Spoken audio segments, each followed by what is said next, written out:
Okay, and welcome. Hopefully you can all hear me correctly, that you can see the screen, all that sort of fun stuff. We'll be answering questions as we go along, so feel free to pop them up. I've got them on the screen there. And welcome. So this is Charles Sturt University IT Masters CISSP study session. This is our first week, and we're going to go through all the different bits and pieces you need to learn and give you a mind map and all the rest so that you can get through everything you need to get CISSP certified within a short period of time. It's not actually as hard as many people think, and it is, unlike some people who complain about it, a very good certification to have for many reasons. Now, I'm not going to give you all the breakdown and details at the moment about what you need to actually do the exam and everything like that. We will do that before the end. All right, so should be showing screen. I'm not sure why. Can people type in whether they're getting video or whatever or correctly? Just a couple. I've got some people saying no video there, so if you can... All right, so we have some people. Either way, it's being recorded. So it's still just the start screen. I haven't moved on, so don't worry about that yet. Okay, screen 2. Now, Certified Information Security Professional. All right, so we're going to do this without doing the breaking your wallet bit and all the rest and get you through. So these are our webinars. We've had to split them. There's too many of you. Too many people here want to get trained and learn and all the rest, which is great. The more people, the better. This is all about trying to get education to the masses and all the rest. And let's get going. So this is a compressed version of a subject, ITE 514, Professional System Security, part of the Masters of Information System Security. And one of the things I'm going to be doing is trying to hand over to some of the other people on here, and I'm not quite sure how well this is going to go, if I can find them. And are you there? I'm unmuted, Craig, so thank you for that. I might just get you to move the slides forward. Can you hear me okay? I can. That's great. Look, thanks, Craig, and I will be brief. Everyone, my name is Jason Howarth. I'm a course director here at Charles Sturt University, and I'm responsible for the management of master's courses, IT master's courses here at Charles Sturt. So I did want to speak just very briefly about these for those who are interested. So CSU and IT masters have been in partnership now for around about 10 years, and we do specialise in offering very industry-focused master's degrees in both IT and management by distance education. So the Master of Information System Security, which you can see on screen now, is one of these degrees. I won't go through it in depth. Key features are that our master's programs are 12 subjects long. They are distance education programs, so they are meant to be studied part-time by distance education, and they contain a mix of typical academic style subjects, which are more theoretical in nature, and industry-based subjects which are based on industry content such as the CISSP. The good thing about this is that these courses therefore are very relevant to people who are working in the industry. Not only that, you can get credit, a number of credits for subjects in the course based on certifications that you've acquired. Okay, so CSU is a leader in distance education. You can see there's some of the numbers when we compare against other universities. So distance education is our main focus. We're the market leaders in that area.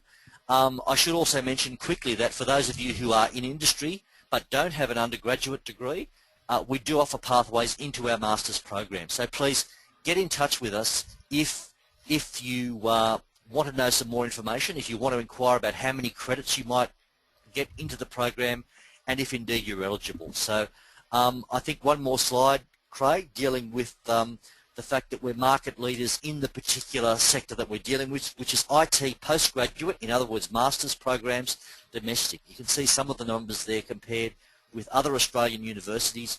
We're a fair way ahead of the pack in terms of market leadership. We have been that way for a number of years. So look, I won't take any more of your time. I know you're keen to get started with the CISSP, but please, we do have a number of these degrees that are very industry focused. Please contact us if you want to learn more, and don't forget you can get credit for these programs based on industry certifications. So thank you, Craig, for the time, and I'll hand back to you. Okay, I am Dr. Craig Wright from Charles Sturt University. We're going to be taking you through. The slides will be up on the MOOC. So anyone who's logged into the learning portal and had a look in there, you'll find slides, and over the next few days I will be pointing you to many areas in reading.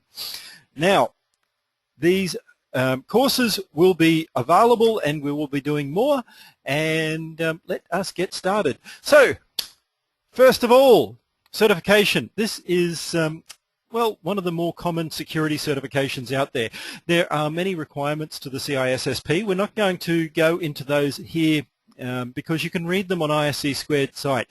What it does offer is a common body of knowledge, and what we're going to do is take you through study suggestions and what you can review, and well, at the end of the day, learn how we can go into becoming a CISSP. So there will be links to all the classes, so hopefully all these things will get put up by Chantel and others who are madly answering questions in the background, and we'll go from there. So let's go into this class.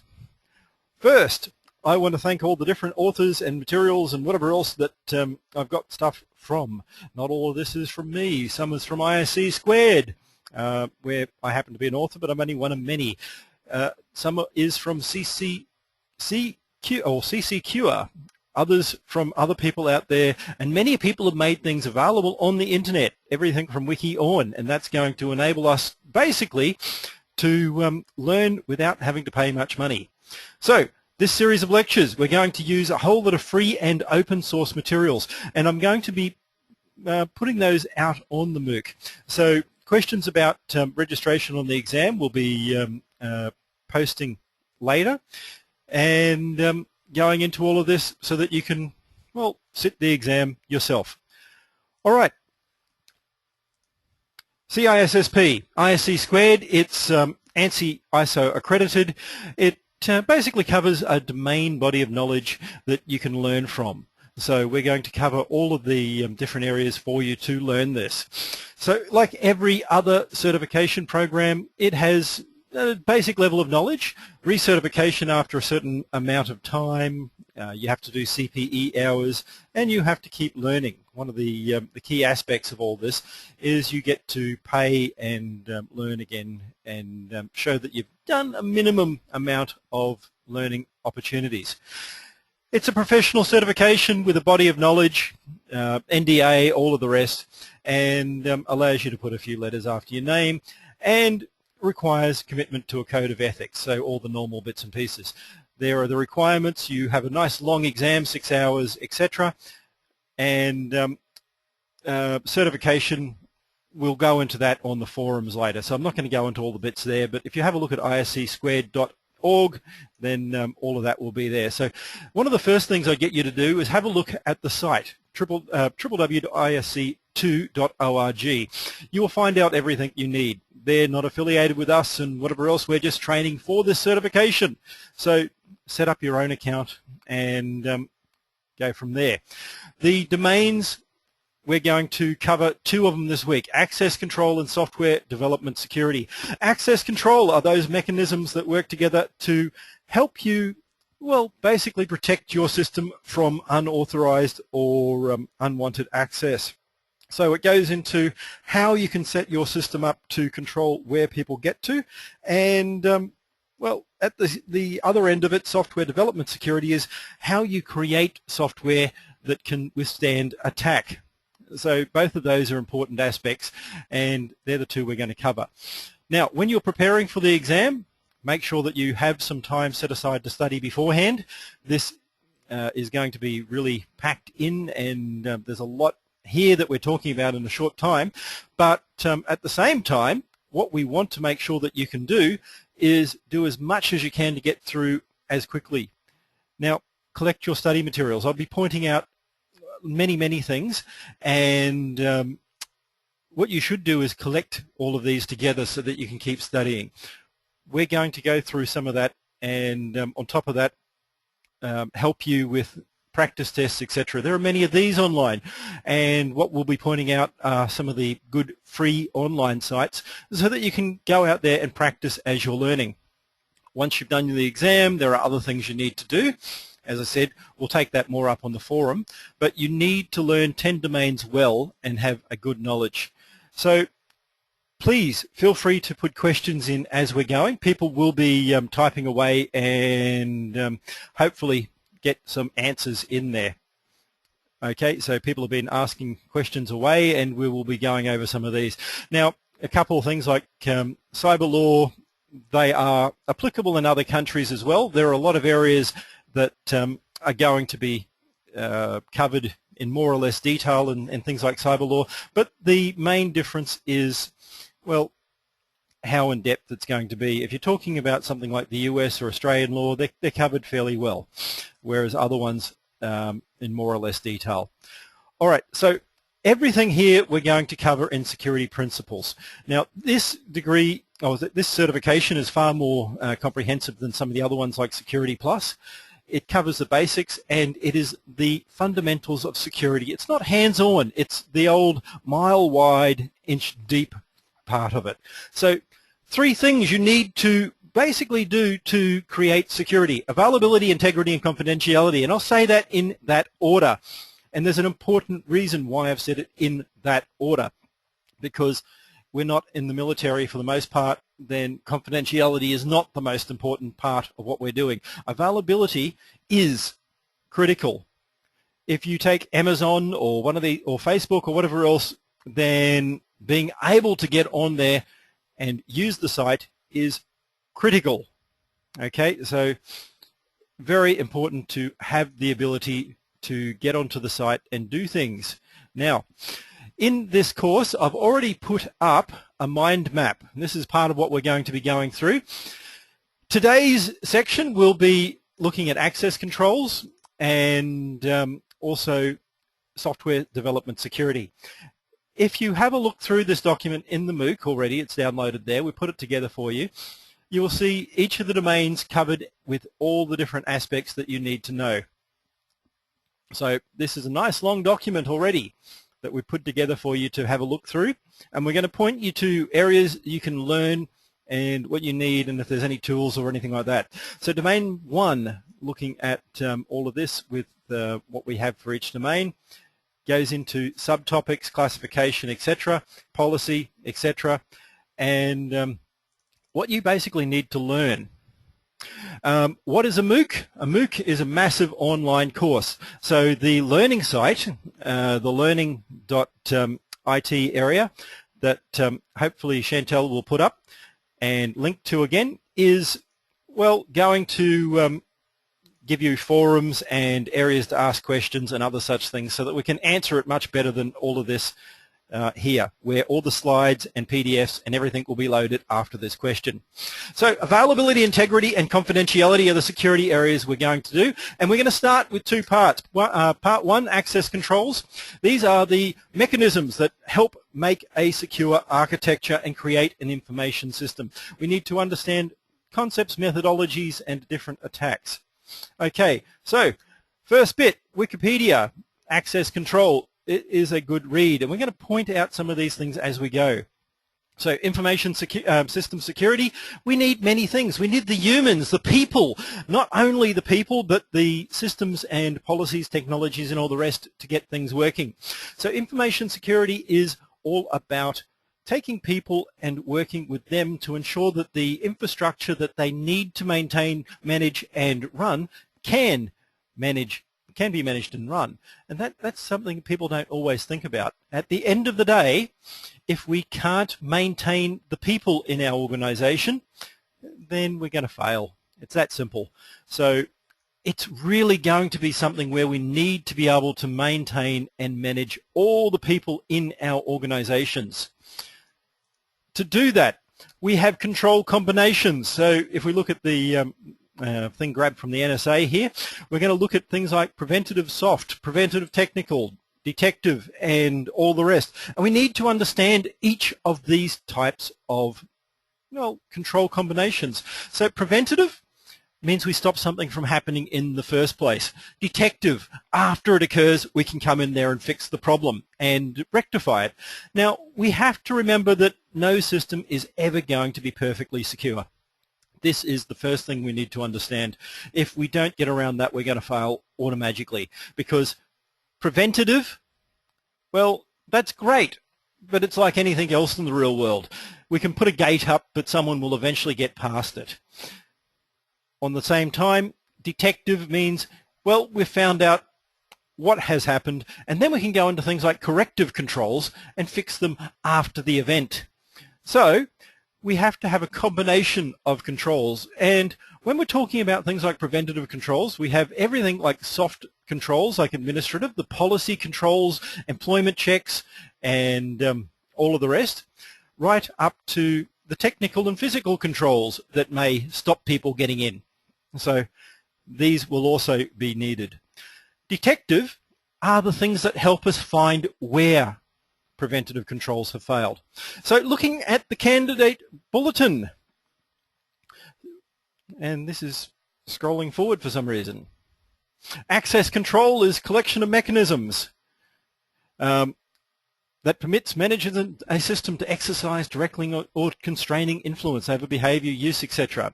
You need to understand these concepts and be able to go through what it has. And this is jumping forward for some reason, but anyway.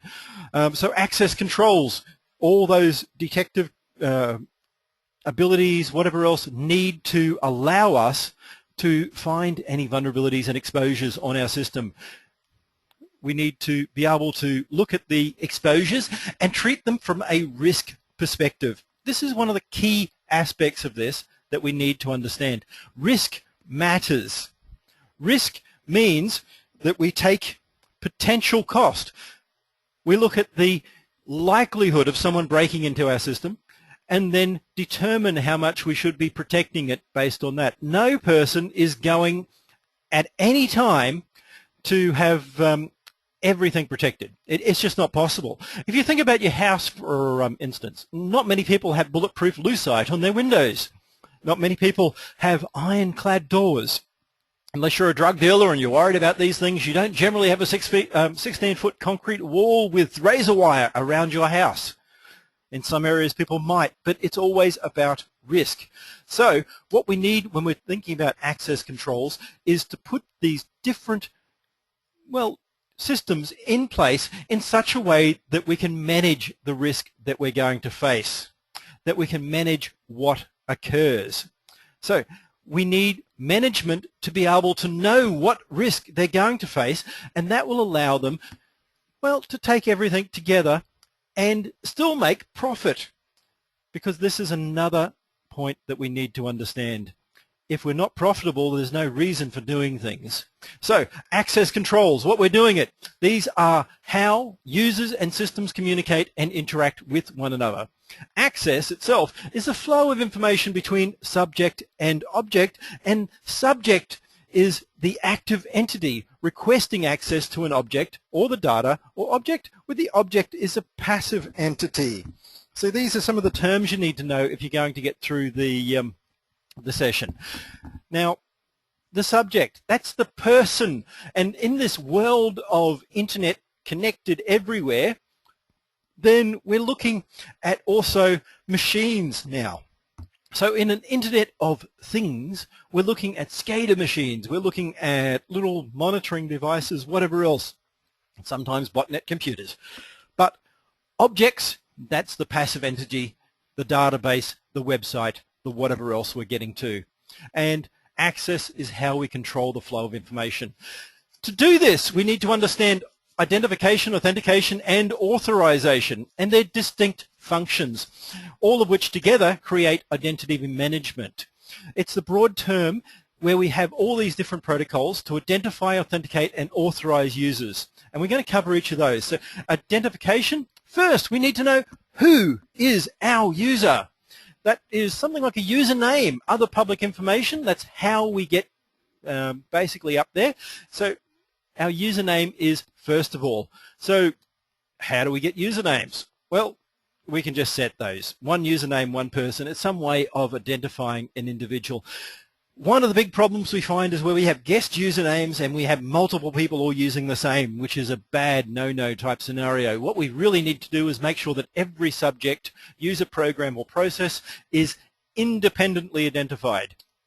Then once we have a user, we can identify them properly and authenticate them by proving their identity. So this is something you have, something you do, or something you basically are. So biometrics, passwords, passphrases, tokens, and other information, where what we should be doing is strong authentication, where we have multiple different areas. Okay, so strong authentication is important, and we'll cover that as well.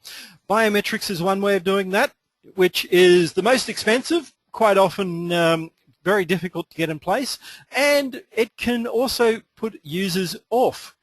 It's something that the user is. So biometrics, things like fingerprint scanners, are something that the user does. And yes, I drink far too much coffee. I see that one, but that's not a problem. I'm excited about security, excited about teaching, and we'll keep going with that.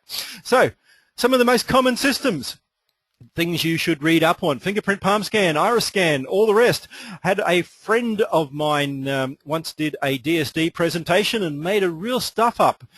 He was talking about retinal scanning and got that one wrong and had rectal scanning. Strangely enough, that one didn't go down terribly well. No one in the DSD wanted to bend over to prove who they were. But biometric systems, like everything else, have comparisons where we look at the crossover error rate. This is the one that we need to look at in comparison. Lots of people talk about type 1 errors, type 2 errors, and forget the crossover error rate is the real issue here. That is the combination of the two, because you can move generally between type 1 or type 2 error, which I'll explain in a second, but the crossover error rate is fairly much set for the device. So you buy a better device, you get a lower crossover error rate. Type 1 error is a false rejection rate. This is the one that annoys people. You try and put your thumb on there, and I used to wait a farm, so I got lots of scars on my fingers, and the machine goes, get lost. And you put it back again, and it goes, get lost. And you spend half an hour trying to log in. Type 2 error rate is the bad one. That's one we don't want. It's a false acceptance rate. That's where someone comes in and says they're Craig Wright when they're not me. That sort of thing. So type 1 and type 2 can be moved. We can lower the type 1 error and make more people get on quicker, but then we have more people get on who shouldn't be on our system. So we have a switch between those two. We have passwords. This is username password combination that everyone should know. It's a weak security mechanism. And we should really be looking at strong password protections. With clipping levels and things like this where we cut things short, then we have some big problems, because it can be difficult to really know who we're talking about. Techniques are there to monitor this. If we don't encrypt the connections between our machines, and there'll be lots of reading, don't worry, I'm going to run through all of this quite quickly, but each of these areas that we're mind mapping, we're talking about, there is reading on. So there is at least a paragraph that's going to be loaded on all of these for you to have a bit of a read over the next week.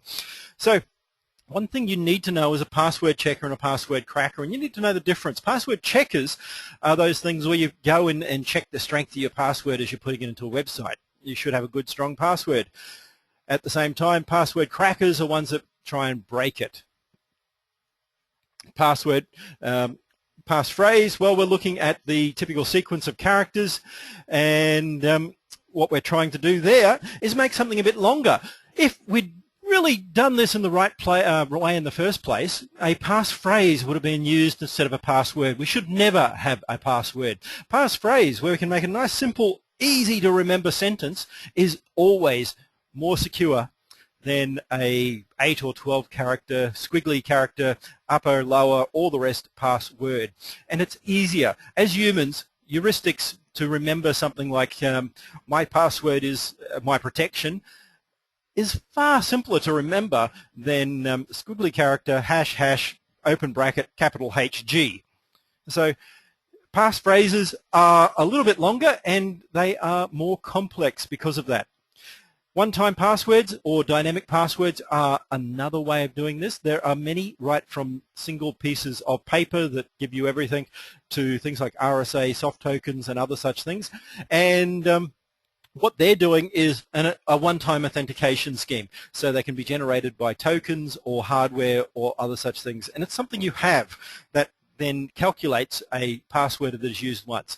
There are two types of token devices, and after you look through the online site and have a bit of a read with a whole lot of material I'll be pumping up there tomorrow at the latest, there will be stuff to read up, all the different types out there so you can get to know what they are. There are synchronous ones, time-based or counter-synchronization such as the RSA, and asynchronous ones such as some of the calculators that you put information into. And you'll need to read up and know the different types of devices if you're going to be successful in this.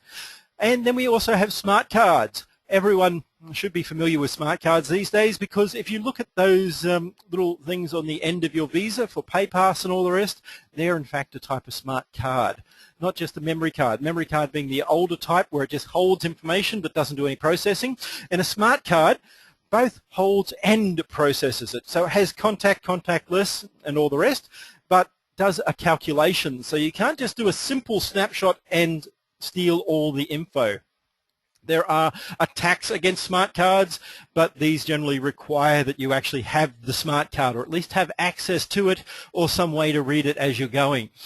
Attacks on smart cards are difficult for that reason, and as long as you can get your users to understand that if they lose their card, they should tell you about it, it's not too bad. So, hashing and encryption.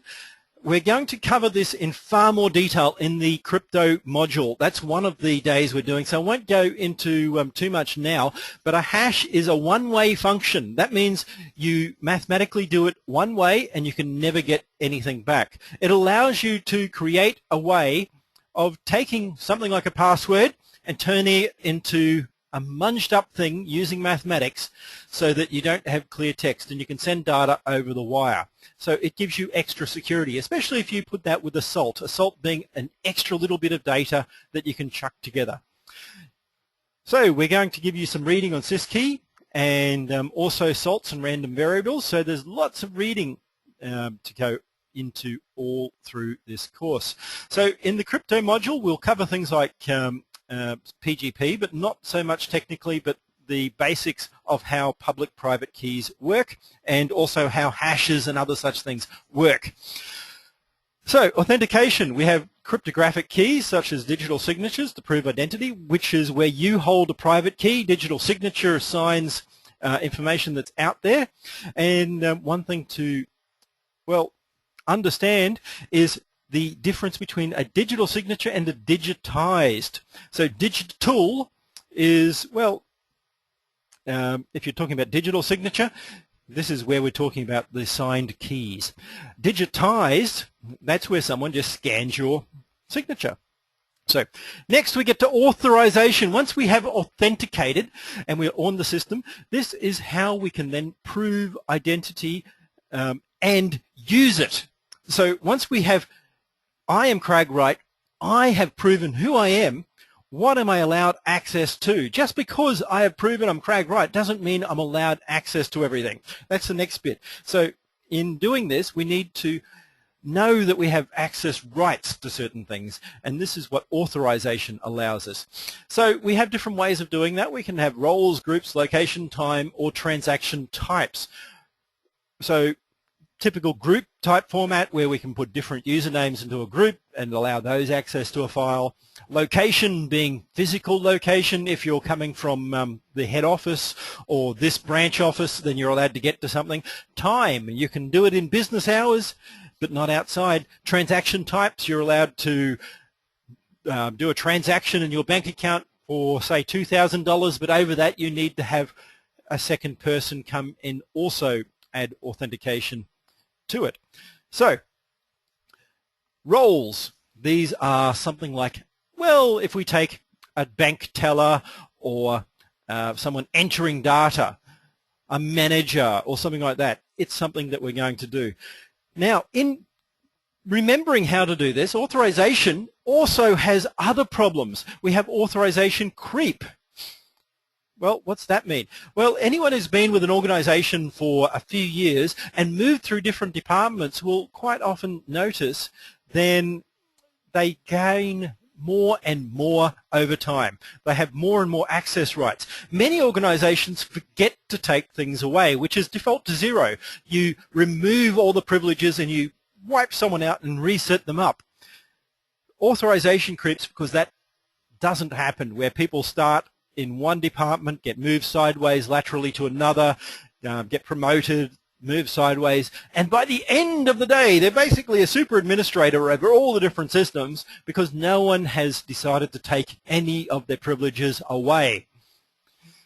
So that's why we need to think about need to know. What do people actually need to do in the organization? And to do that, we set up things like access control lists and other things which we'll also have you go into. So, problems. We have many different users within our organization. Different levels of access are going to be needed, different authentication, different resources are going to be there, all of which we have to think about how we get into and how we access. Resources may be classified differently for different people. Diverse identity data. We might have people in our organization, people outside of it, all needs to be taken into account. And the worst part of it, anyone who's been in a large corporation especially is going to know that things move every time we get different people involved. So CIO comes in, he centralizes. 3 years later,